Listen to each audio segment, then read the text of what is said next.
Feliz y festivo 6 de junio, lo que queda 6 de junio, una jornada que por segunda ocasión en la historia que sepamos ha sido declarada en día de fiesta local por el Ayuntamiento de Valdepeñas. La vez anterior ocurrió en los primeros años 2000, fue una decisión que se rectificó y en esta ocasión nace la iniciativa con vocación de continuidad porque está sustentada por la unanimidad de los grupos políticos del Ayuntamiento. Sin embargo, esto si lo trasladamos a la calle de la opinión pública, sí que ha habido, digamos, comentarios, divergencias y alguna discrepancia que se han dejado ver, sobre todo en conversaciones de calle y en redes sociales. Vamos a dedicar una tertulia especial monográfica al acontecimiento, a la principal efeméride de la historia local de Valdepeñas, este 6 de junio, con la presencia, por un lado, de la primera teniente de alcalde del Ayuntamiento de Valdepeñas, Vanessa Irla, concejala delegada de Cultura y de Turismo, Hacienda, coordinadora general del equipo de gobierno. Vanessa, muy buenas tardes y bienvenida. Muy buenas tardes, muchísimas gracias. Eva María Jesús Morales es profesora de Historia en la UNED, en el Instituto Bernardo Balbuena, y una aventajada en el conocimiento del 6 de junio de Valdepeñas, pese a ser asturiana de origen. Generalmente, ya lo hemos comentado aquí más de una vez, las personas que estudian Valdepeñas con más fruición no suelen ser valdepeñeros, que también. Eva, muy buenas. Buenas tardes, Julián. ¿Dispuesto un año más? Sí. Y bueno, colaborador habitual de esta casa, de esta tertulia, Ángel Luis Rivas Lado, profesor de Filosofía del Instituto Gregorio Prieto. Ángel, ¿qué tal? Bien, estupendamente. Muy bien. Comentábamos antes que también festejamos el 80 aniversario del desembarco. El desembarco en Normandía, sí señor. El comienzo del final o el final del comienzo, como se quiera decir. Muy bien. Pues inicialmente habría que recapitular y preguntarle a la responsable municipal de Cultura cómo surge esta idea de transformar el 6 de junio en la segunda fiesta local, porque el 8 de septiembre es intocable, por ahora. ¿Cómo surge esta idea? Supongo que por la eventualidad de buscar un sustituto al 8 de septiembre que caía en domingo este año. ¿O me equivoco? Así fue. Fue, como bien has dicho, Julián, tuvimos una comisión en la cual había que abordar cuáles iban a ser las fiestas locales para este año 2024. Como coincidía el 8 de septiembre, el día de nuestra patrona, coincidía en domingo, pues se valoró por todos los grupos políticos, incluso había grupos políticos que lo llevaban en su programa electoral, el que 6 de junio fuera fiesta local. Entonces se decidió que para el 2024 fuera los festivos locales el lunes de la feria de agosto y también el 6 de junio. Y en esa comisión pues ya se abordó por qué no fijar, igual que es festivo el 2 de mayo en Madrid, que se conmemora un hecho histórico tan importante para los madrileños, pues no todas las poblaciones tienen esas efemérides tan importantes. ¿Por qué no dar esa relevancia a un hecho tan importante para nuestra localidad, haciendo festivo el 6 de junio y que nuestras fiestas locales fueran el 6 de junio y el 8 de septiembre? Cuando alguna de estas dos fiestas caiga en domingo, como ha ocurrido en esta ocasión con la patrona, pues hay que verlo todos los años en comisión, pero entiendo que en esa comisión, que están representados todos los grupos políticos, pues se decidirá que el lunes de la feria sea el festivo. Vanessa, hace 20 años aproximadamente, no recuerdo si fue 2000, 2001, 2002, ya se hizo un ensayo con el 6 de junio de fiesta local, pero no se le dotó de contenido alguno, fue única y exclusivamente un día no laborable, y el año siguiente se recondujo y se recuperó el día feriado. Ya en el debate, la conversación que hubo en el Pleno, ya se advirtió desde algunos grupos de que la diferencia entre un laborable y entre un no laborable y un festivo está en dotarlo de contenido y que tenga un contenido festivo. Lo que actualmente tenemos, que es la conmemoración, el homenaje a los héroes del 6 de junio, a las víctimas, a los caídos, etcétera, y al pueblo de Valdepeñas que nos contempla desde 2 siglos atrás, aumentado este año con el hecho del desfile y añadiendo lo que viene haciéndose ya en los últimos 8 años, que son las escenas, ¿es suficiente contenido como para justificar este festivo o se piensa en alguna otra incorporación, alguna idea más? Bueno, ahora no lo puedo adelantar ya porque es pronto, pero sí que es cierto que desde la Concejalía de Cultura estamos ya viendo diferentes propuestas bueno, pues que van a tener un carácter cultural y también, ¿por qué no?, lúdico, lógicamente, diferentes propuestas que vayan dirigidas a los diferentes públicos para bueno, pues el día previo a la festividad del 6 de junio, el propio 6 de junio y el fin de semana, y abarque también el fin de semana más cercano. Este año no estaba todavía, digamos, decidido institucionalizar ese día como festivo local. Había sido por una circunstancia puntual. El 8 de septiembre caía en domingo, pero lo que sí hicimos, pues por ejemplo, esta tarde, el día previo al 6 de junio, tenemos un espectáculo de calle Máximo Óptimo a las 9:30 de la noche en la Plaza Constitución, que se ha puesto justo este día porque mañana es festivo, es el 6 de junio. Pero lógicamente ya pensando que esto se va a institucionalizar y que será uno de nuestros días grandes y que además se va a conmemorar siendo festivo local, lógicamente que prepararemos una programación acorde a esa festividad. Bien, pues aprecian ustedes algún desfase temporal. Les diremos que grabamos esta tertulia en el día de ayer miércoles, y ustedes lo ven, el estreno a partir de las 9 del jueves 6 de junio. Eva María Jesús Morales, profesora de Historia, te embarcaste hace al menos una década en la idea de darle forma de teatro de calle a las escenas que fueron clave en la sucesión de hechos de ese 6 de junio. Corrígeme si me equivoco, primera edición en 2016. Sí, creo que fue en esa época cuando yo empecé, porque esto comenzó hace tiempo de la mano de Francisco Fernández y de otras asociaciones, y bueno, pues yo me uní a este grupo, ¿no?, de colaboradores, porque en realidad es un trabajo conjunto de muchas personas, y también pues mi reconocimiento desde aquí a todos los que trabajan porque esto salga adelante cada año. En la indagación, en el rastreo de datos para darle rigor y verosimilitud a estas escenas, ¿qué habéis averiguado, qué os habéis encontrado, qué dato relevante ha emergido que era desconocido en la tradición oral y en la cultura local de Valdepeñas en torno al 6 de junio? Bueno, pues en realidad la efeméride del 6 de junio tiene unas consecuencias para la población muy importantes, porque los años subsiguientes de ese mismo año hasta 1812 son años de ocupación. La ocupación napoleónica fue muy dura, las circunstancias por ejemplo, cómo los hospitales acogían a las personas que pasaban por el Camino Real de Andalucía. Hay una serie de circunstancias sociales muy interesantes en torno a los años que siguieron a aquel 6 de junio, que poquito a poco vamos introduciendo. Por ejemplo, en la escena de San José se habla de esa sensación de pérdida y cómo se acogen a la memoria colectiva que aúna en torno a la oración a las mujeres que han perdido a sus maridos y a sus hijos en la contienda. Entonces siempre intentamos pues, que haya un carácter social, algo que conecte emocionalmente con la situación que, a pesar de los años que han pasado entre entonces y ahora, pues sigue siendo vivencias siempre presentes en el ser humano.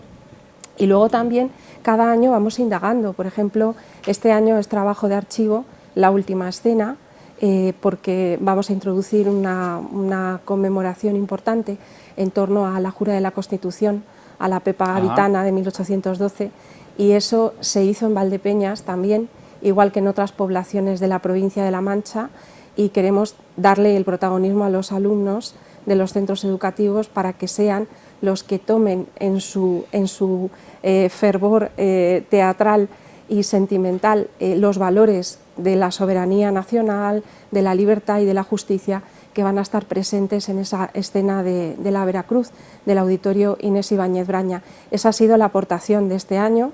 El año anterior, la escena nueva también de los alumnos se llamó Noticias de Europa, donde se hablaba de cómo eran las circunstancias de la Europa británica, de la Europa francesa, en los años en los que aquí acontecía como un territorio más de ese imperio napoleónico, y siempre intentamos darle una dimensión internacional al hecho, porque todo lo que es patrimonio, material o inmaterial, forma parte de ese sentimiento que aúna a una comunidad y que no solo la identifica, sino que le hace compartir acontecimientos o vivencias con otras localidades cercanas y en un entorno europeo mucho más amplio.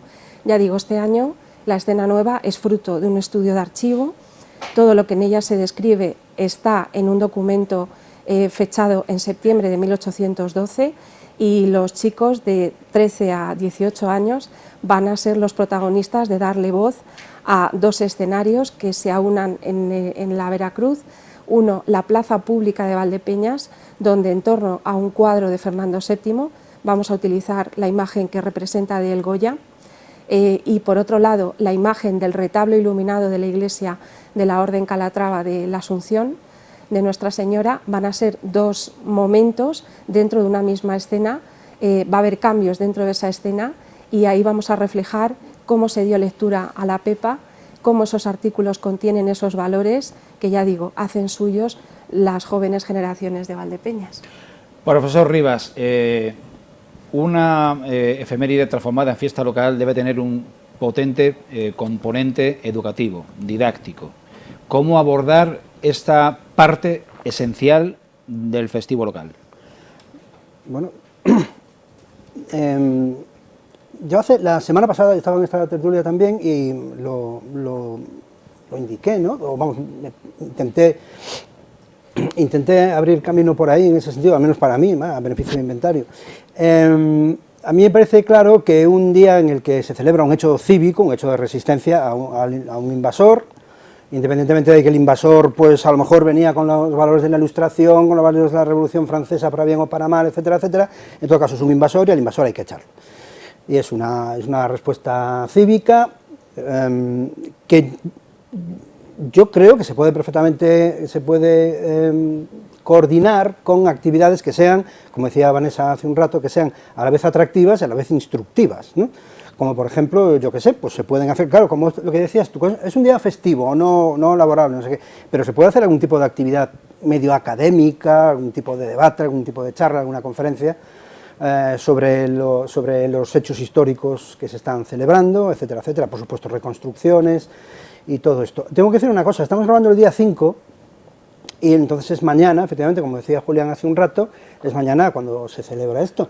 Supongo que habrá discursos, tal y cual, y estamos en campaña electoral de las europeas. Yo espero, doy por supuesto, que en estos actos no se va a intentar politizar la cuestión de ninguna de las maneras. Por ejemplo, haciendo alusión al asunto Europa, que en el caso de la Europa napoleónica, pues tuvo tanta importancia. Yo espero, doy por supuesto que no se va a politizar en este sentido. Yo me he traído un libro, me he traído tres libros, uno delgadito, acerca del día D, el libro de Anthony Beevor, que es auténticamente extraordinario, pues, bueno, nada, da igual. Y yo quería hacer una pequeña dramatización también, ya que estamos en eso, extraída de este libro estupendo, de Raúl Sor, Historia y Poder de la Prensa. Historia y Poder de la Prensa. Lo primero que dice es lo siguiente: para que veamos cómo funcionaba la Europa de Napoleón en aquel momento. Es un documento, es trivial, lo conoce todo el mundo, se ha repetido montones de veces, pero siempre es interesante. Dice, en 1815, Napoleón volvía desde su exilio en la isla de Elba. En el curso de su itinerario hacia París, el diario capitalino Le Moniteur tituló de la siguiente forma: 9 de marzo, el monstruo escapó de su lugar de destierro. Al día siguiente, 10 de marzo, el ogro corso ha desembarcado en Cabo Juan. Día siguiente, 11 de marzo. El tigre se ha mostrado en Gap. Tropas avanzan para detener su marcha. Concluirá su miserable aventura como un delincuente en las montañas. Al día siguiente, 12 de marzo, el monstruo ha avanzado hasta Grenoble. Al día siguiente, 13 de marzo, el tirano está ahora en Lyon. Todos están aterrorizados por su aparición. 5 días después, 18 de marzo, el usurpador ha osado aproximarse hasta 60 horas de marcha de la capital. Al día siguiente, 19 de marzo, Bonaparte avanza a marchas forzadas, pero es imposible que llegue a París. Bonaparte. Al día siguiente, 20 de marzo, Napoleón llegará mañana a las murallas de París. Al día siguiente, 21 de marzo, el emperador Napoleón se halla en Fontainebleau. Al día siguiente, 22 de marzo, ayer por la tarde su majestad el emperador hizo su pública entrada a las Tullerías. Nada puede exceder el regocijo universal. Para que veamos cómo van cambiando las cosas según se va acercando Napoleón a París. Y aquí pues se le dijo, ¿cómo es aquello? Para atrás, no está mal, no está mal. Vanessa, el hecho de que el acto habitual de homenaje a los héroes del 6 de junio y a los caídos venga precedido de un desfile de miembros de una unidad del Ejército de Tierra y de escuadrones de caballería de la Policía Nacional y de la Guardia Civil, ¿también se va a consolidar o esto es excepcional y extraordinario de este año? Bueno, siempre intentaremos, este año se ha hecho porque era festivo local y se quería hacer algo diferente. Intentaremos darle a ese acto institucional que tenga, pues que esté revestido de un cierto empaque, ¿no? No será siempre de la misma manera, pero sí que intentaremos contar siempre pues con ese desfile militar y con los cuerpos de seguridad del Estado. Eva, acabamos de escuchar al profesor Rivas leer una secuencia de titulares de la época. Te voy a pedir una especulación que no sé si sea pedirle peras o loma a una historiadora que especule. ¿Qué hubiese sucedido si Napoleón, si Francia ganara la guerra de la independencia de España? Pues quizá el Estatuto de Bayona se hubiera instaurado como Carta Magna, José Bonaparte hubiera reinado y no se lo hubiera expulsado de España, y entonces tendríamos aquí pues una monarquía satélite del Imperio Napoleónico, como pasó durante un tiempo en el resto de Europa. Especular nunca es fácil, ¿no? Nunca es fácil.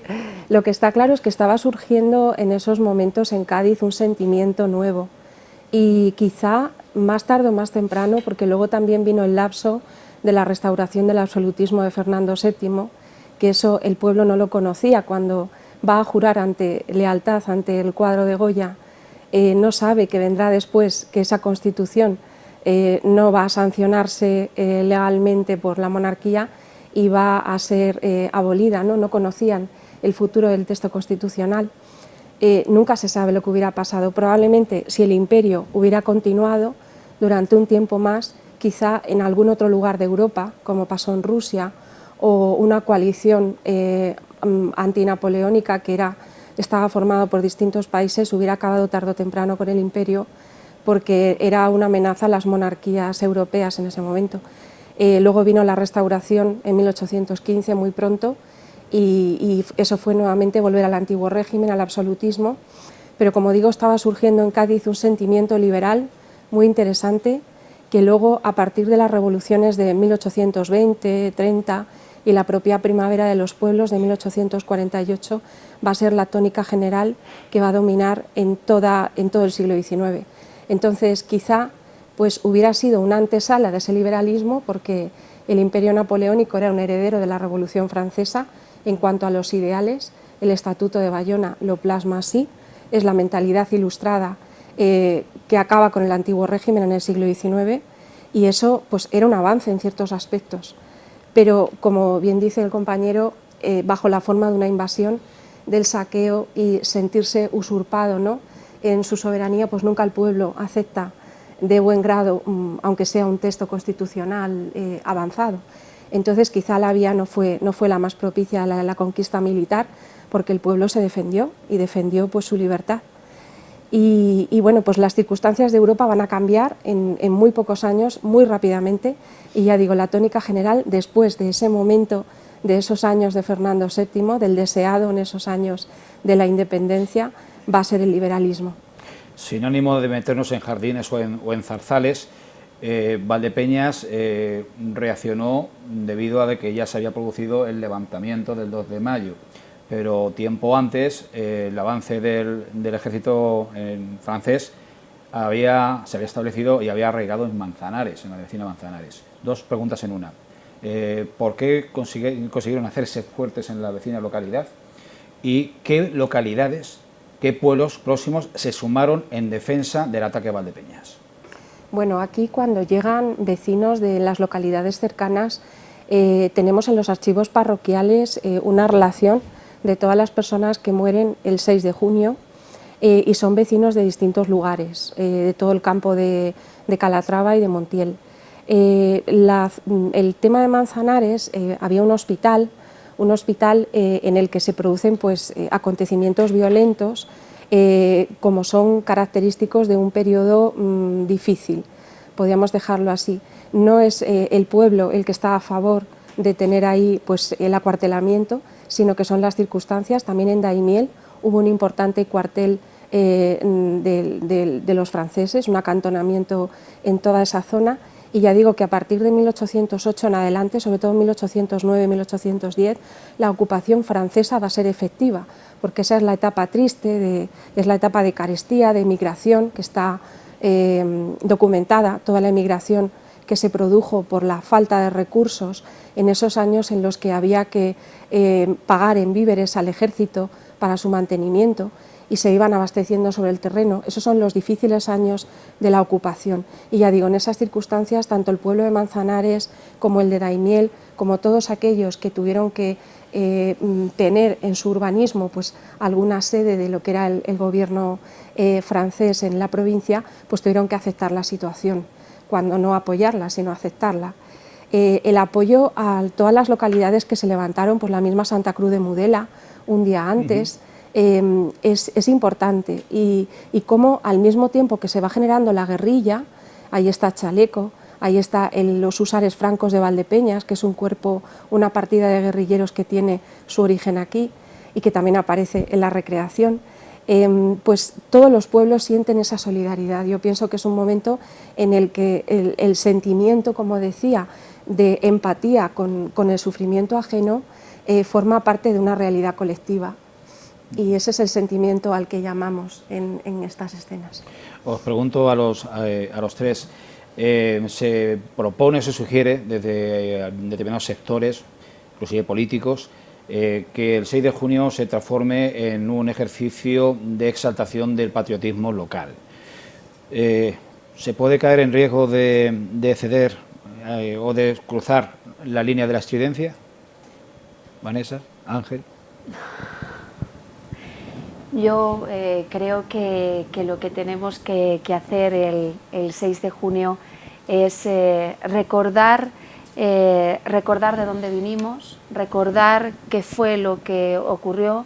Al final lo que tenemos que ser conscientes, creo, y muchas veces no lo somos, es que debemos de aprender de los errores, de la historia, y también tenemos que aprender de las cosas buenas que se han hecho, porque no todo han sido errores en la historia, también tiene que valernos de aprendizaje.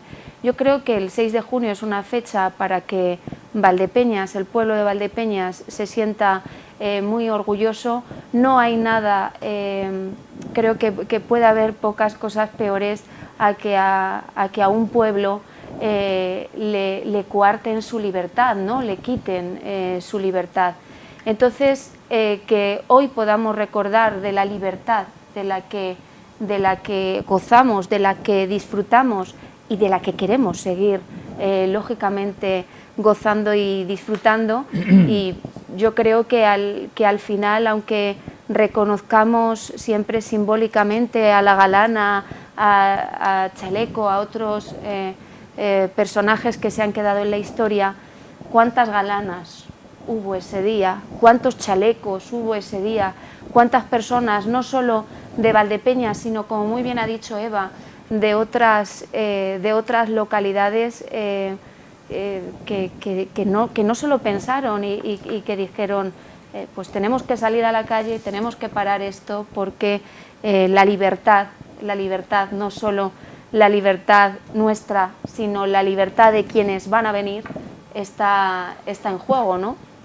Entonces yo creo que no se trata tanto de exaltaciones, se trata de unir, ¿no? Yo cuando hablan de esta conmemoración en contra de las tropas, de esa invasión de las tropas francesas, pues bueno, creo que es más correcto hablar de las tropas napoleónicas, ¿no? Formamos parte de la Unión Europea, Francia es nuestro pueblo hermano y desde luego que la historia es la que es, los hechos fueron los que fueron, pero no creo que tenga que ser un día para recordar o para enfatizar o exaltar algo que venga a desunir, todo lo contrario.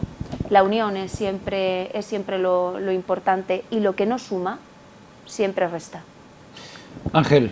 Sí, según estabas haciendo la pregunta tú, pues me estaba yo acordando de Senderos de Gloria, la película de Kubrick, protagonizada por Kirk Douglas. Hay un momento en que Kirk Douglas le dice al general que había mandado a la gente a morir en la colina de las hormigas. Quien no haya visto la película, pues es una obra maestra absoluta y le recomiendo que la vea. Está basada en un libro que está publicado en español, Senderos de Gloria. Y entonces, pues el general apela a la cuestión del patriotismo y el teniente, si no recuerdo mal, el teniente Dax, Kirk Douglas, le dice, ya sabe usted lo que decía Samuel Johnson, ¿no? El patriotismo es el último refugio de los canallas. Entonces hay que distinguir entre patriotismo y patrioterismo, ¿no? Una cosa es el patriotismo, como decía en su día, hace unos cuantos años ya, Jürgen Habermas, el patriotismo constitucional. Es decir, aquel impulso que nos lleva a la gente que vivimos en un determinado territorio y que nos identificamos entre nosotros como miembros de una comunidad política, a defender esa comunidad política, sin llegar pues, a las estridencias de las que hablabas tú, la cuestión del patrioterismo, ¿no? Y sin llegar al nacionalismo banal, ¿no? El nacionalismo banal, sobre el cual escribió un libro fantástico, está publicado en Capitán Swing, Michael Billig. Yo creo que el concepto de patria, patriotismo, pues son conceptos nobles, sin ningún tipo de duda, precisamente en contextos como estos de los que estamos hablando. Por ejemplo, ya que bueno, se está viendo en pantalla el libro sobre el desembarco de Normandía, solo hay que pensar, por ejemplo, aquí pues hubo una resistencia al francés y en Francia hubo una resistencia al nazi, ¿no? Por ejemplo, la resistencia francesa, ¿no? Y eran, pues, fundamentalmente eran movimientos patrióticos de ciudadanos que querían ser efectivamente libres y que no aceptaban bajo ningún concepto la invasión, ¿no? Yo preguntaría la cuestión del vivan las caenas, ¿no? El vivan las caenas es una cosa realmente muy interesante. La cuestión de la reclamación de Fernando VII y todo esto, ¿no? Porque, claro, vivan las caenas, son exactamente todo lo contrario del patriotismo constitucional, ¿no? El Fernando VII como representante de unas cadenas de súbditos, esclavos deseadas, ¿no? Deseadas por esos mismos súbditos. Bueno, pues en Valdepeñas y en muchos lugares de España, y luego en Madrid, el 2 de mayo, pues no se querían las cadenas, y por eso la gente pues se levantó, y sobre todo hay que tener en cuenta que es que se levantó la gente, precisamente, ¿no? Se levantó la gente.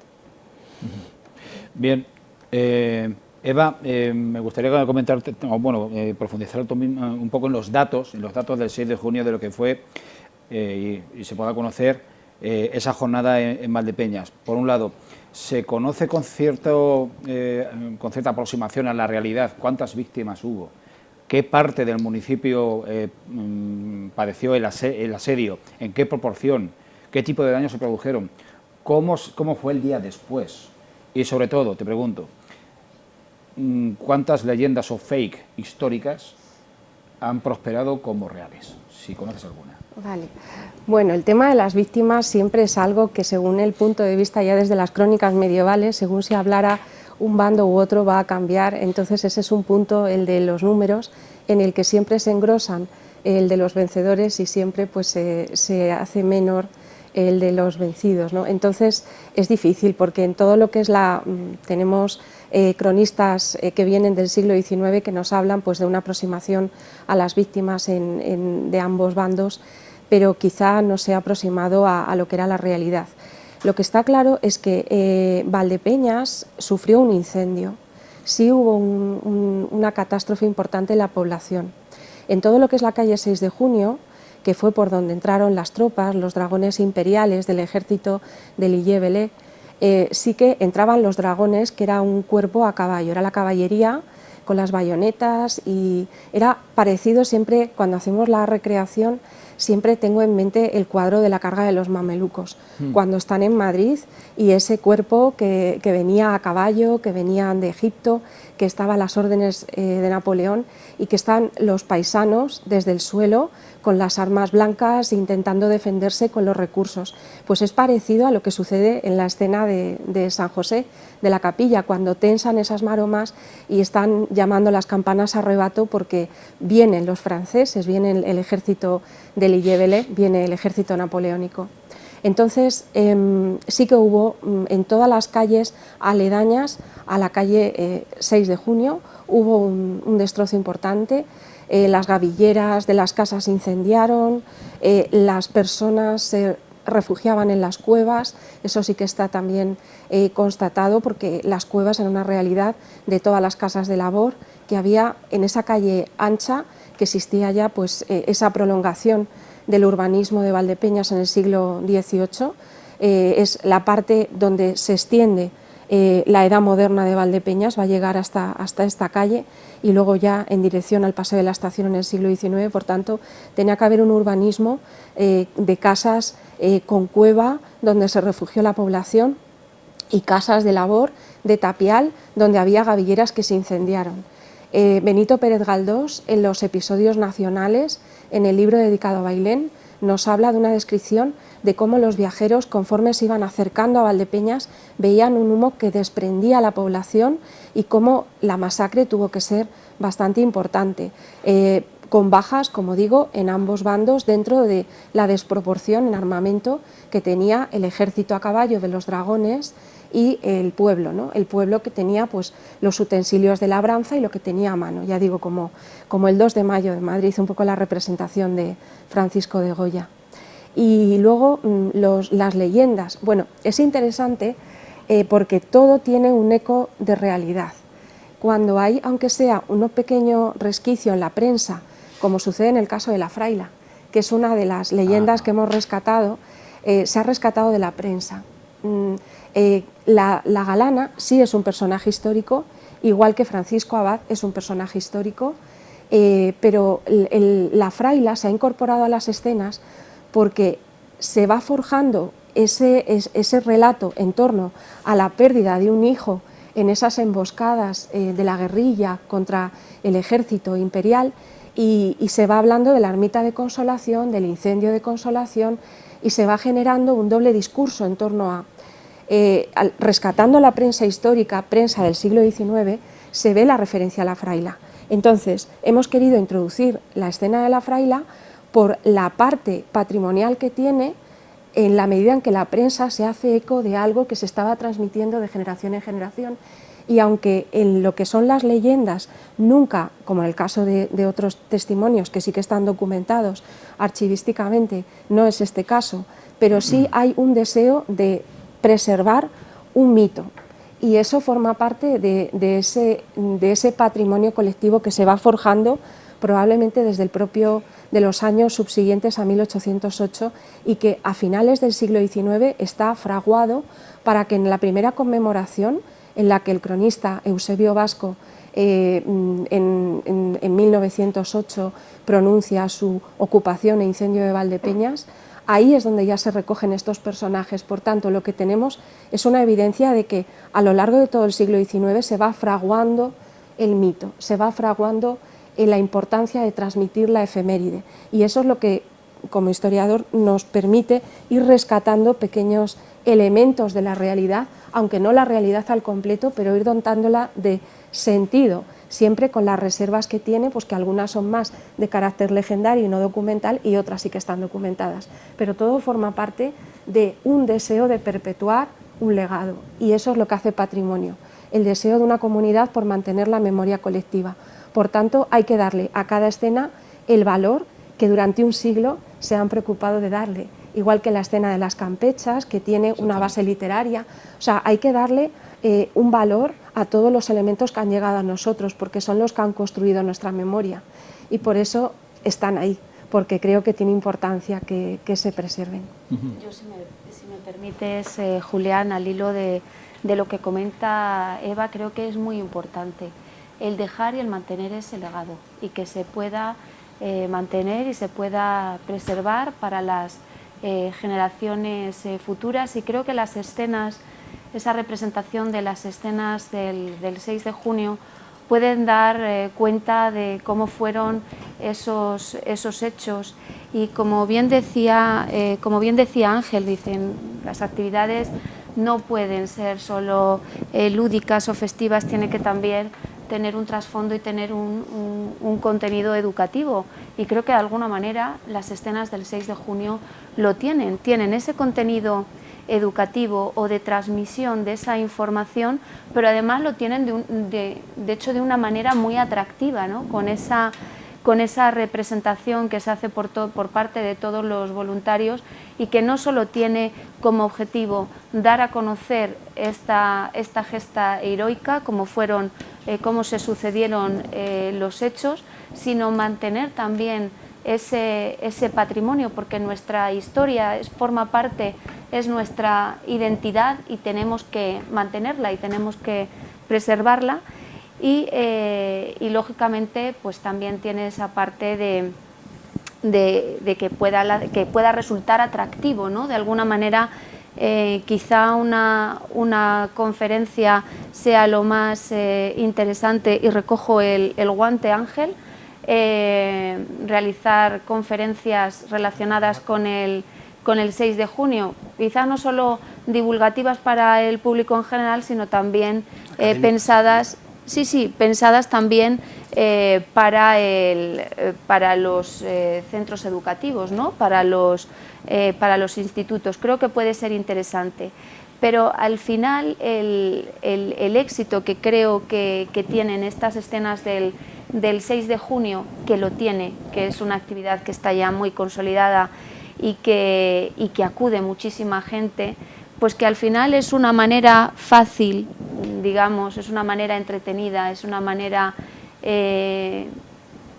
lúdica de poder recibir ese conocimiento mientras estás disfrutando. Además, quiero aprovechar para poner en valor el trabajo que hacen no solo Eva y Paco Fernández como coordinadores, sino de todos los voluntarios, de todas las asociaciones que participan de estas escenas del 6 de junio, porque al final, lo he dicho en muchas ocasiones, podríamos tener unas escenas del 6 de junio con actores profesionales que lo harían muy bien, pero creo que al final el valor añadido que tiene es que lo hagan personas que viven en Valdepeñas, bien hayan nacido o no hayan nacido en Valdepeñas, y que sienten suya esta historia, y a la hora de transmitirla, pues es verdad que cuando haces el recorrido escena por escena, lo viven con tanta intensidad y con tanta emoción, que transmiten esa emoción al público.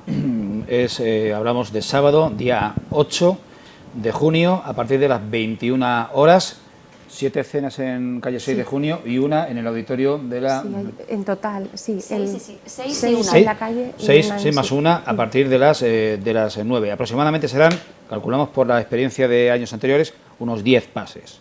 Sí, más o menos. 10-12 minutos cada pase y cada oleada. Hay una cuestión que a mí, como participante en la experiencia, me llama la atención en el sentido de que podría ser una cuestión a corregir. Y es a lo mejor la solución no es tan fácil, pero es complicado conseguir que todos los visitantes sigan el circuito cronológico, y hay muchos que se colan a contrapelo, a contramarcha, y ven las escenas al revés, o se suman a... En fin. Lo pedimos, hacemos siempre ese llamamiento cuando hacemos la rueda de prensa. El personal de la Concejalía de Cultura que está allí también pues intenta pues explicarlo, pero sí que es verdad que no le podemos impedir a personas que vienen desde la Puerta del Vino que se vayan sumando, no les podemos prohibir tampoco el pase, pero sí que es cierto que para un mejor entendimiento, para disfrutarlas mejor, lo suyo es empezar en San Marcos a hacer ese recorrido por la calle 6 de junio y terminar en el auditorio de Inés Ibáñez Braña. Y la verdad es que yo una vez por despiste me salté una escena y lo hice al revés y pierde un poco el sentido. Entonces creo que el itinerario que se ha preparado es el correcto y que está pensado para que sea el más idóneo y que lo puedan disfrutar quien quiera participar en las escenas. Y entonces, bueno, pues volvemos a hacer ese llamamiento, lógicamente, para empezar en San Marcos y finalizar en el auditorio de Inés Ibáñez Braña con esos valientes actores que tenemos en los institutos, a quien quiero dar especialmente las gracias, porque bueno, pues chicos de entre 14 y 18 años, más o menos, de los 3 institutos, pues hayan querido sumarse a esta bonita experiencia y no hayan querido ser solo espectadores, sino que hayan querido ser también formar parte de esta recreación tan importante. Yo no sé si el profesor Ángel Rivas haya visto esta secuencia de escenas, no lo sé. En todo caso, yo le voy a preguntar, no sé si es poneros en un pequeño compromiso, que me señaléis cada uno de los 3, repito, no sé si Ángel las ha recorrido en algún año, que me elijáis una escena de este recorrido que más os llame la atención por algún aspecto concreto. No, yo no puedo. Yo tengo otras cosas que decir, pero sobre eso prefiero que hablen las expertas, ¿no? Pero tengo otras cosas que decir. Si se me permite incurrir en una herejía epistemológica, Eva es historiadora, yo me he dedicado muchísimos años de mi vida, digamos, filosófica, vamos a decir así, a la filosofía de la historia. Según hablaba Eva y después Vanessa de la cuestión de la leyenda, yo me estaba acordando de la película de John Ford, El hombre que mató a Liberty Balance, cuando al final de la película dice el periodista: en el oeste, cuando la realidad entra en contradicción con la leyenda, se imprime la leyenda. Y esto viene a que necesitamos leyendas. Vamos a ver, sin llegar a incurrir en crear leyendas, en crear mitos ad hoc para refuerzo patriotero y cosas por el estilo. Pero las leyendas son muy interesantes, siempre son relatos, son recursos, digamos, de cohesión social que son inevitables, por otro lado. Es decir, los pueblos crecen en función de sus mitos y sus leyendas, claro. Aquello del non è vero ma ben trovato, non è vero, lo de la fraila, se non è vero ben trovato, pero no es eso. De que consigue meter a 23 soldados y prenderse al fuego. A ver, el tema de la fraila a mí me parece súper interesante y además tiene una fuerza este año. Bueno, no decimos más para que lo vean, porque la fraila este año promete... Es que la fraila es potente. sí, o sea que realmente... Es dinamita. Es una cosa que en los ensayos está siendo increíble, o sea que animaros a verlo. Es muy interesante porque tenemos evidencias de la destrucción de la ermita de Consolación y no sabemos el motivo real. El hecho de que fuera un polvorín, como luego en las guerras, que haya edificios que se conviertan en polvorines, es algo que entra en el mundo legendario, ¿no? Pero que las ermitas y Consolación, que era una ermita que tenía pues todos los elementos de lo que eran las ermitas del siglo XVIII, donde iban los romeros a celebrar pues fiestas populares, que tenía un santero, que era probablemente una mujer.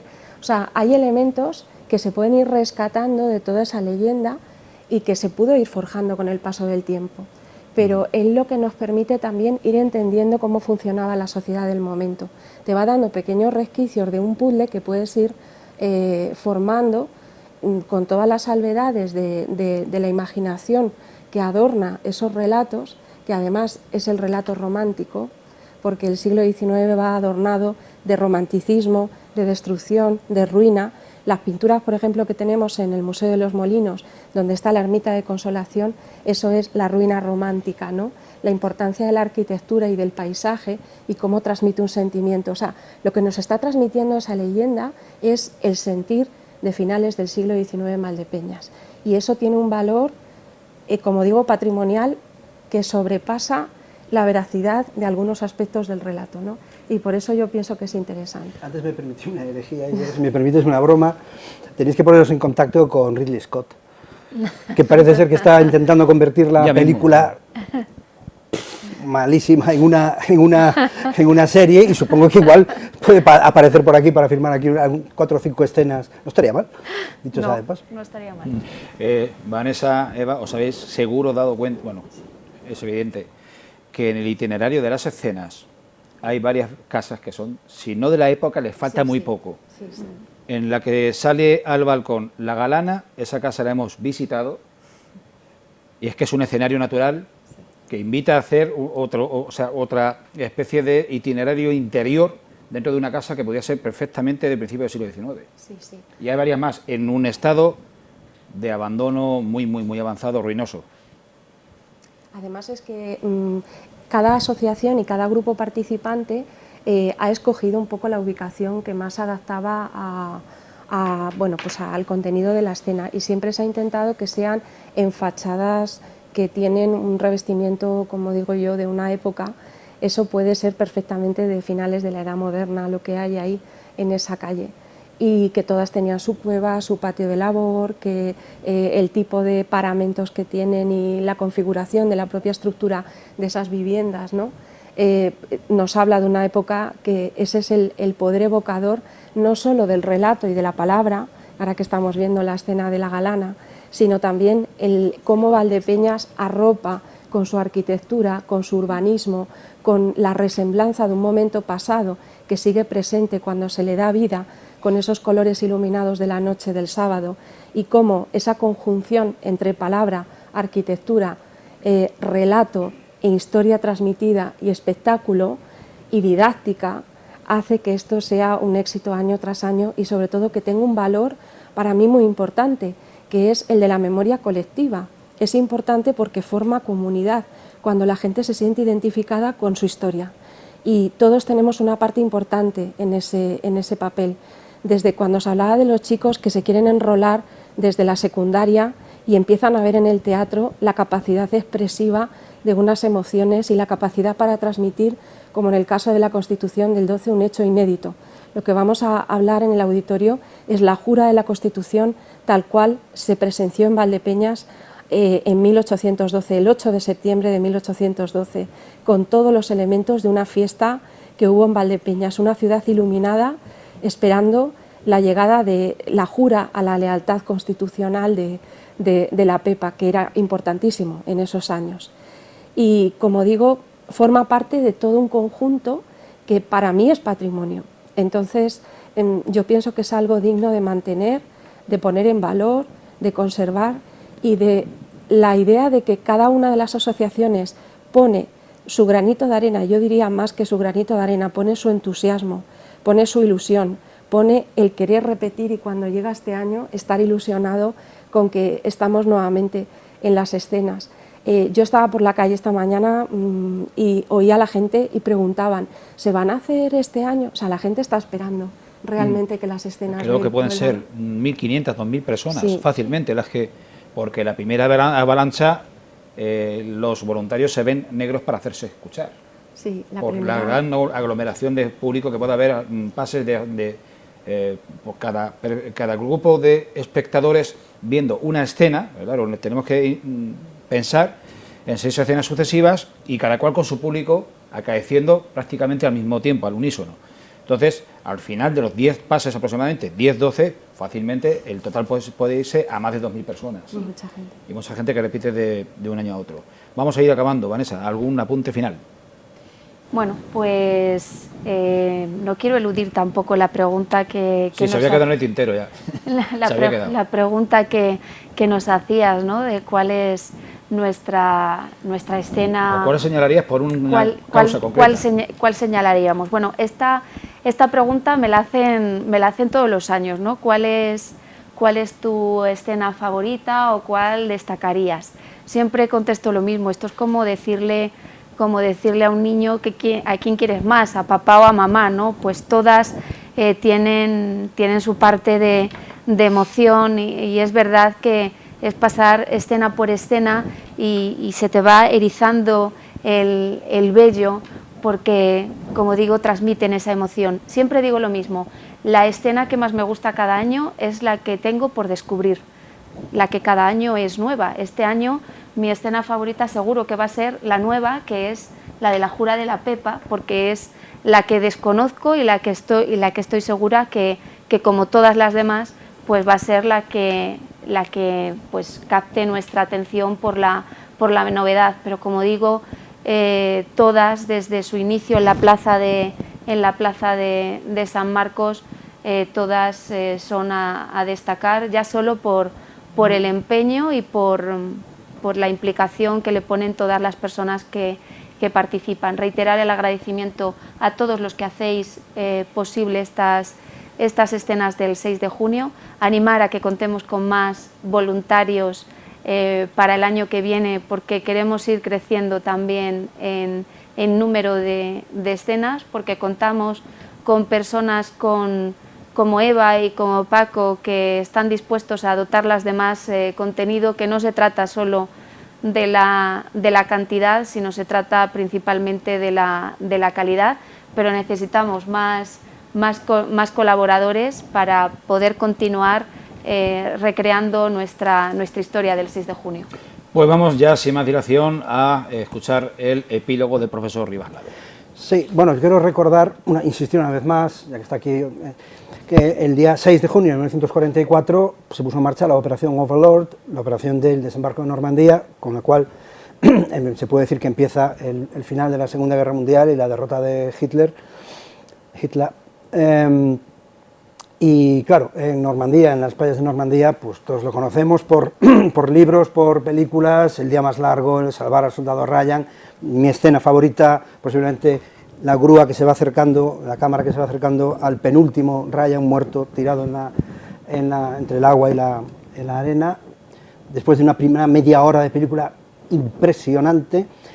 Y para terminar, pues órdenes para el día D, mensaje del general Eisenhower a las fuerzas anfibias aliadas antes de su embarque hacia Normandía. Cuartel general de las fuerzas expedicionarias aliadas, Londres, 6 de junio de 1944. Soldados, marinos y aviadores de los cuerpos expedicionarios aliados. Estáis a punto de embarcaros en la gran cruzada en que hemos centrado nuestros esfuerzos durante los últimos meses. La mirada del mundo está puesta sobre nosotros. Las esperanzas y las plegarias de los devotos de la libertad de todo el mundo os acompañan. Junto con nuestros valientes aliados y los compañeros de armas de otros frentes, lograréis la destrucción de la maquinaria bélica alemana, la eliminación de la tiranía nazi que somete a los pueblos de Europa. Estaremos seguros en un mundo libre.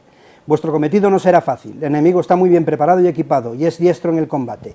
Luchará ferozmente. Pero estamos en 1944. Muchas cosas han sucedido desde las victorias nazis de 1940 y 1941. Nuestra ofensiva aérea ha reducido enormemente su poderío en el aire y su capacidad militar en tierra. Nuestros frentes civiles nos han proporcionado una aplastante superioridad en armamento y municiones. Los hombres libres de todo el mundo marchan juntos hacia la victoria. Confío plenamente en vuestro coraje, en vuestra lealtad al deber y en vuestra destreza para el combate. No nos conformaremos más que con la victoria total. Buena suerte, roguemos la bendición de Dios Todopoderoso para esta grande y noble empresa. Y muchas gracias, soldado Ryan, que si no llegase por usted, ¿cómo estaríamos? Pues punto y aparte en esta tertulia especial sobre el 6 de junio de 1808, por segunda vez en nuestra historia es festivo local. Mi más ferviente agradecimiento a Eva María Jesús Morales, profesora de Historia, por su participación y su importante aportación a esta tertulia. Primero teniente de alcalde Vanessa Irla, muchísimas gracias, estás en tu casa. Profesor Rivas, también ocurre lo mismo, y decía que punto y aparte porque el programa no acaba aquí. Les vamos a dejar a continuación con el acto que se ha producido esta misma mañana de 6 de junio, ese acto de homenaje a los caídos, de homenaje a los héroes del 6 de junio, ese desfile con unidades del Ejército, de la Policía Nacional, de la Policía Local, de la Guardia Civil y con las escenas del 6 de junio de 2023, porque las de 2024 todavía no se han producido. Así que sigan disfrutando y ahora pasamos del relato a la escenificación de los hechos. Que lo disfruten y un fuerte abrazo.